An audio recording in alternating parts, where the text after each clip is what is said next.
Well, hello everybody. I'm Dr. Glenn Harrison, and welcome to this segment of Answering Your Why. This is where we take just a few minutes to answer some of your most common answer the why to some of your most common health-related questions. So this week, the question is, Dr. Harrison, why do I have a foggy brain? Why can I not concentrate? Why am I forgetting or losing my train of thought? So this can get very, very serious, but we will get into the seriousness of this.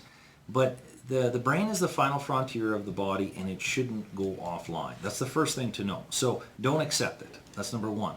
What can you do with it? Well, to understand the brain, if it's been going on for over 3 months, you gotta make changes. You gotta fix this. You gotta find the problem, because this is your brain stalling. This is your brain stalling. It's going through injuries, if you will, and I'll explain that more. But to understand how to fix the brain, we have to understand what the brain needs, just like always, to find the underlying causes of these problems. So the three things the brain needs: one is oxygen. Now, if we go up to 15,000 feet above sea level, we lose 30 to 35% of our short-term memory. So we're going to assume you're not at 35 or 15,000 feet and you got enough oxygen.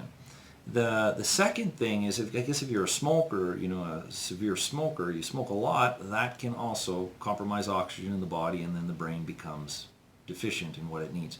The second thing the brain needs is stimulation. Most of us have some of the stimulation we need, but there's three types of stimulation.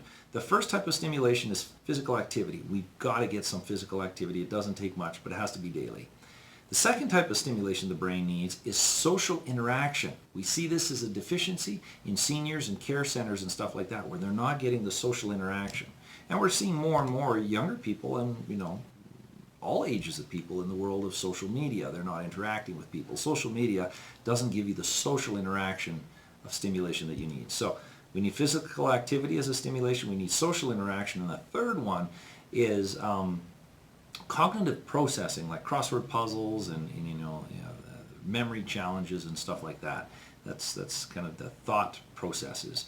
So the three types of stimulation: we need the social interaction, the physical activity, and then the crossword puzzle type stuff. Most of our jobs give us enough of that. So we have our oxygen, we have our stimulation. The third one, and this is the one that I usually see as a problem clinically, is the glucose. So the brain needs glucose, or blood sugar. That's the only thing the brain can run off of. So we don't want too much and we don't want too little.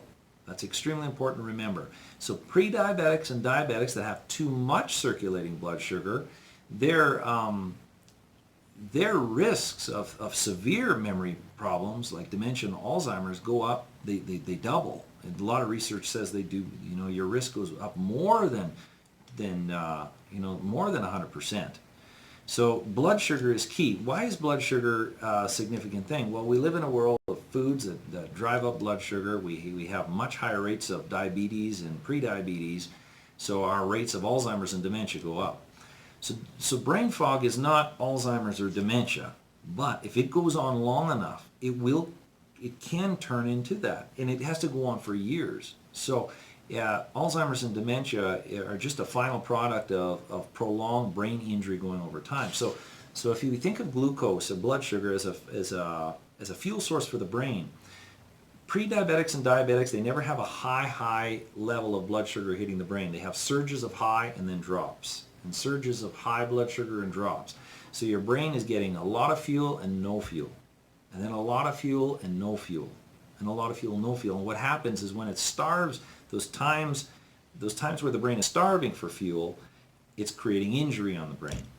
Okay, and you'll see a lot of this fogginess happening, anywhere from 3 to 5 in the afternoon, due to lunches that drive blood sugar, and then we have a crash. So we've got to be very careful with blood sugar. We've got to control our blood sugar if we want to control our memory and keep our mind fresh.